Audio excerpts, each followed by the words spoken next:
Bismillahirrahmanirrahim. Assalamualaikum warahmatullahi wabarakatuh. Perkenalkan, saya Fatma Ainus Solihah dari kelas A semester 5 jurusan Ilmu Al-Quran dan Tafsir IAIN Syekh Nurjati Cirebon. Di sini saya akan memaparkan kitab Sahih Muslim karya daripada Imam Muslim. Mata kuliah kajian kitab hadis yang diampu oleh Ibu Hajiah Anisatun Mutmainnah. Langsung saja, pembahasan pertama yaitu biografi Imam Muslim. Nama lengkap Imam Muslim adalah Abu Al-Husain Muslim Al-Hajjaj bin Muslim bin Qayyad Al-Qusairi An-Nasaiburi. Beliau dinisbatkan kepada Naisaburi karena dilahirkan di Naisabur, sebuah kota kecil di Iran, bagian timur laut. Beliau juga dinisbatkan kepada nenek moyangnya atau kabilahnya yaitu Qusairi bin Ka'ab bin Robi'ah bin Sa'sa'ah, suatu keluarga bangsawan besar.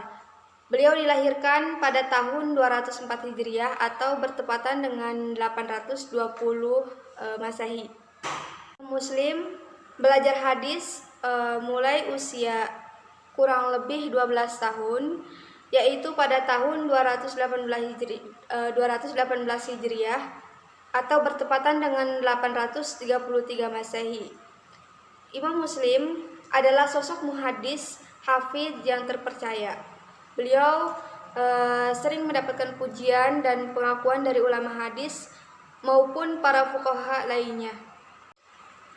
Imam Muslim juga terkenal sebagai saudagar yang beruntung, dermawan, ramah, dan memiliki reputasi tinggi.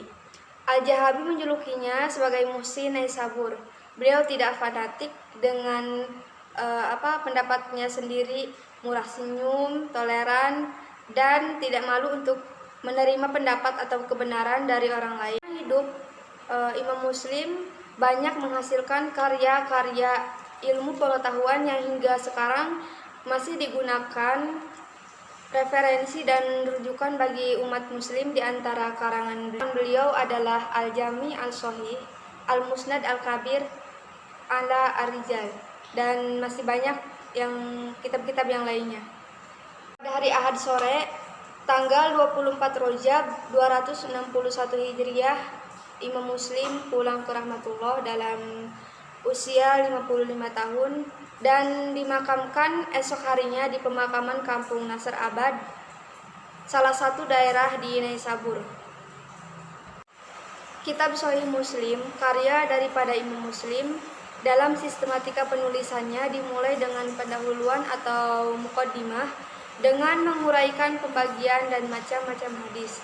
Hadis-hadis yang dimuat dalam kitab sahihnya, keadaan para perawinya, penjelasan tentang larangan berdusta atas nama Rasulullah SAW, anjuran agar berhati-hati. Setelah muqaddimah, beliau kemudian mengelompokkan hadis dalam satu tema tertentu dan masalah pada topik tertentu pula. Secara garis besar, urutan dalam kitab Sahih Muslim ini dimulai dengan kitab iman, ibadah, muamalah, jihad, makanan, minuman, pakaian, adab, dan keutamaan-keutamaan, serta diakhiri dengan kitab tafsir. Kemudian yang kedua yaitu metode penulisan kitab Sahih Muslim. Dalam menyusun kitabnya, Imam Muslim menggunakan metode yang sangat bagus sekali.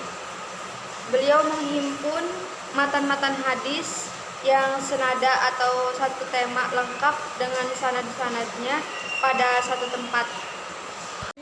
Tidak memisah-misahkan dalam beberapa bab yang berbeda serta tidak mengulang-ulang penyebutan hadis kecuali dalam jumlah sedikit karena adanya kepentingan yang mendesak seperti untuk menambah manfaat pada sanad atau matan hadis.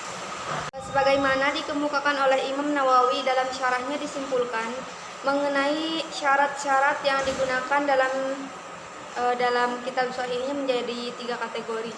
Yang pertama yaitu hadis-hadis yang diriwayatkan oleh para periwayat yang adil dan dobit.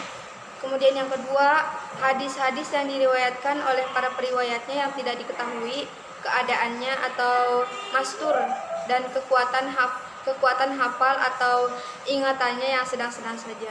Kemudian yang ketiga, hadis-hadis yang diriwayatkan oleh para periwayat yang lemah.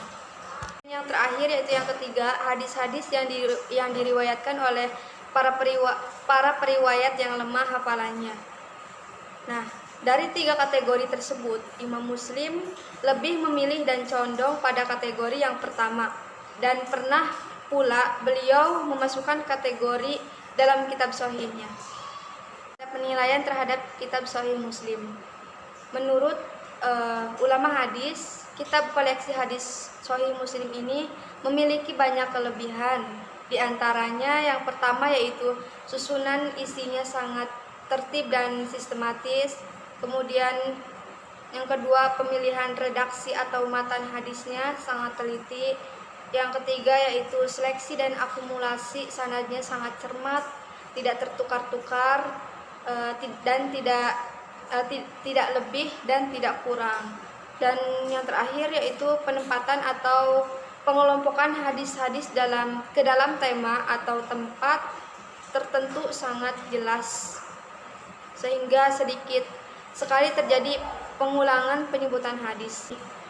Adapun dalam perkembangannya, kitab Sahih Muslim yang dianggap sudah mewakili berbagai koleksi hadis sahih ternyata juga tidak terbatas dari kritik muntakobat, meskipun jumlah dan prestasinya sangat kecil. Kritik-kritik tersebut pada umumnya berkaitan dengan matan atau teks hadis. Di antara kritik dari segi matannya, semisal hadis yang dianggap maklum, yakni hadis yang berbeda dengan hadis lain, dikarenakan adanya pemindahan atau tukar menukar yang terjadi pada redaksi atau kata-katanya. Mungkin itu tadi pemaparan yang telah saya paparkan. Kurang lebihnya mohon maaf yang sebesar-besarnya. Akhirul kalam, wassalamualaikum warahmatullahi wabarakatuh.